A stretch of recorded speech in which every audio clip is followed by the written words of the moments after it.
Today does mark 30 years since one of the deadliest aviation disasters in American history. United Airlines Flight 232 left Denver and headed to Chicago on July 19, 1989. But the plane developed problems and had to make an emergency landing in Sioux City.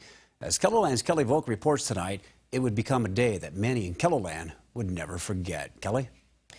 Investigators determined it was the failure of an engine mounted in the tail of the plane that led to a loss of flight controls for the crew in the cockpit. The crash took more than 110 lives. More than 180 people survived. 3 decades later, some loved ones are just now visiting the site where it happened. Kenneth Ward calls Michigan home, but it's here in Sioux City, Iowa, where his family's life changed forever. His sister Diana was on Flight 232. Plane of 19, he's coming down real fast. So we just prayed that she was one of the people that was maybe in the hospital, because the news coverage showed that some people actually walked away. Now, interestingly enough, some of the survivors tonight have some... But a phone call the next day would deliver the news they didn't want to hear. My sister had passed away. Ward is visiting Sioux City for the first time.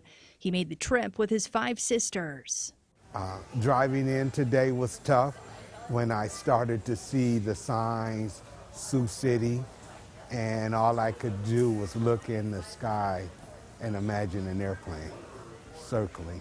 And that was extremely tough driving in. Ward's older sister, Diana, died at the age of 32. She had a wonderful life, so she would tell me to continue my wonderful life. Even though it was cut short, she had a wonderful life.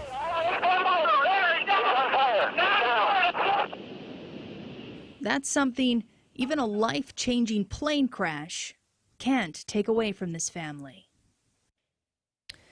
Ward and his family were visiting the Mid-America Museum of Aviation and Transportation. There is a crash exhibit there, and it hasn't just been difficult for his family to finally visit.